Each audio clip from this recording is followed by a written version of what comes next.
नमस्कार मेरे प्यारे साथियों, आज की इस वीडियो में एसी लगाने से पहले ऐसे 3 बात कौन से हैं जिसको जान लेना पहले आवश्यक है, बाद में आप एसी लगवा सकते हैं। 3 ऐसे बातों को मैं बताने जा रहा हूँ जिसे आपको जानना बहुत ज़रूरी है। पहला, आपके रूम में कैसा एनवायरनमेंट है।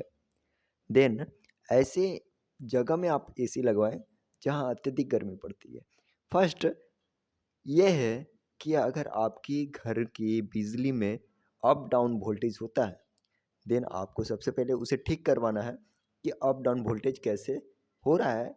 मेरे कहने का मतलब है कि वोल्टेज 230 होता है, लेकिन आपके घर में 180 आ रहा है, कभी 70 हो जा रहा है।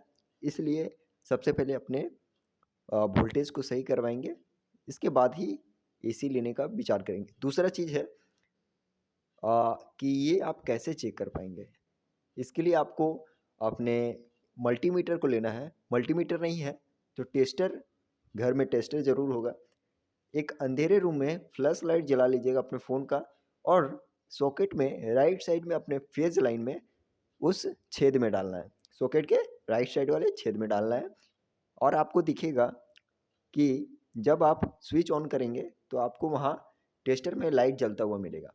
अगर वो लाइट अगर ज़्यादा ही भुक-भाई हो रहा है, यानी ज़्यादा ब्लिंकिंग हो रहा है, तो आपको पता चल जाएगा कि आपके वोल्टेज में किस प्रकार का कंटिन्यूटी है, यानी ज़्यादा अप डाउन हो रहा है, नहीं हो रहा है। अगर आपको एक्यूरेसी जानना है तो मल्टीमीटर से ये चेक होगा। अगर ज़्यादा ब्लिंकिंग हो रहा है टेस्टर में, तो आप ऐसे भी अंदाज़ लगा सकते हैं कि वोल्टेज अप डाउन हो रहा है, कंटिन्यूटी ठीक नहीं है। मैं बिजली से संबंधित इसलिए पहले वार्निंग देता हूँ कि एसी लगाने के बाद अगर वोल्टेज सही नहीं है, तो एसी के कंप्रेसर पर बहुत ज़्यादा प्रभाव पड़ता है और जल्दी डैमेज होने का खतरा बढ़ता है, और साथ ही साथ कंप्रेसर पर भी और पीसीबी पर भी। इन्वर्टर के लिए तो पीसीबी ज़रूरी है। पीसीबी खराब हो जाने के बाद आपका जो खर्चा लगता है ना दोस्तों, वो आपके बाद ही पता चलता है किसी कस्टमर को। इसलिए सबसे पहले अगर वोल्टेज खराब है तो उसे सही करवाएँ।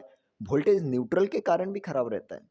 अगर किसी भी प्रकार का कारण नहीं है, अगर वोल्टेज ही आपका एरिया में कम आता है, तो सिंपल सा बात है, आपको एक स्टेबलाइज़र ले लेना चाहिए। रूम में देखना है कि चारों तरफ आपका रूम पैक होना चाहिए, किसी भी तरह से खुला एरिया नहीं होना चाहिए। जैसे वेंटिलेटर अधिक से अधिक विंडोज़ हैं, तो उसका उपयोग बंद कर दें। बंद कर देने से आपका जो कूलिंग होता है गर्मियों के दिन वो ज़्यादा होगा। गर्मियों के दिन के लिए उपयोग कर रहे हैं आप, तो ठंडा आपको कूलिंग ज़्यादा चाहिए। देन आपको वो सारे एरियाज़ जो ओपन है उसको बंद करने होंगे। इसके साथ साथ दोस्तों ये बता देना चाहता हूँ कि आप एसी कैसा लेना चाहते हैं। अगर नॉन इन्वर्टर में ले रहे हैं ना 1.5 टन, तो वो एक बड़े से रूम के लिए भी सही है, छोटे से रूम के लिए भी, और थोड़ा-सा बड़ा भी चलेगा। ऐसा इसलिए कह रहा हूँ कि नॉन इन्वर्टर में आपको कभी दिक्कत ही नहीं होता है दोस्तों। पीसीबी से रिलेटेड तो कभी दिक्कत ही नहीं आएगा कि ये एरर आ रहा है, वो एरर आ रहा है। देन आपको हमेशा फ्रेश रहना है कि आपका एसी कभी कुछ ख़राब नहीं होने वाला है। नॉन इन्वर्टर में बहुत फ़ायदा है। लेकिन अगर आप इन्वर्टर एसी ले रहे हैं, तो आपको ध्यान रखना है कि इसका सर्विसिंग हो गया, 15 दिनों में फ़िल्टर साफ़ करना हो गया, ये सब रेगुलरली आपको करना पड़ता है। देन आपका इन्वर्टर एसी सही, नहीं तो उसमें कई प्रकार के एरर देखने को मिलेंगे, ठीक है? इसके साथ-साथ मैं ये बता देना चाहता हूँ कि इन्वर्टर में टर्न अच्छे से लीजिएगा अपने रूम के हिसाब से। अगर सिंगल रहते हैं, छोटा रूम है, तो 1 टन इन्वर्टर में काफ़ी है मेरे दोस्तों। अगर थोड़ा बड़ा है रूम, ठीक है, तो 1.5 टन ले लीजिए। और एक फैमिली लायक जितना रूम, अगर एक ही रूम में फैमिली लायक आदमी सोते हैं, तो उसमें आप 2 टन का यूज़ कर सकते हैं। 1.5 टन का इन्वर्टर भी काम कर देगा। तो thank you so much guys आज के इस वीडियो में लास्ट तक बने रहने के लिए। सब्सक्राइब कर लीजिए ऐसे ही वीडियोज़ देखने के लिए।